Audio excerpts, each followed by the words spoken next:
Ang Labo River ay isang mahalagang ilog na matatagpuan sa bayan ng Labo, Camarines Norte. Bagaman landlocked ang munisipalidad ng Labo, ang ilog na ito ay isang pangunahing bahagi ng heograpiya nito at nagsisilbing mahalagang pinagkukunan ng tubig sa lugar. Narito ang ilang mahahalagang impormasyon tungkol sa ilog ng Labo, heograpiya. Ang ilog ay dumadaloy sa bayan ng Labo na matatagpuan sa Camarines Norte. Nakatutulong ang ilog sa agrikultura at iba pang gawaing pangkabuhayan ng mga residente. Pinagmulan ng pangalan. Ayon sa isang alamat, ang pangalan ng bayan ng Labo ay nagmula sa isang hindi pagkakaunawaan. Tinanong ng isang misyonerong Espanyol ang pangalan ng lugar sa isang lokal na tumatawid sa ilog.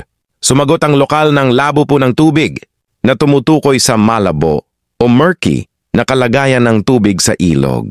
Mula noon ang pangalan ay nanatiling Labo, ecotourism at libangan. Kilala ang Labo sa kanyang natural na ganda, kasama na ang mga ilog, talon at bundok. Ang mga ilog, kasama na ang Labo River, ay ginagamit para sa mga aktibidad tulad ng paglangoy, picnic at camping. Kahalagahan sa kalikasan at komunidad. Mahalaga ang ilog bilang bahagi ng ecosystem ng lugar. Gayunpaman, paminsan-minsan ay nagiging sentro din ito ng balita, tulad ng mga insidente, ng pagbaha o iba pang pangyayari na may kinalaman sa kaligtasan.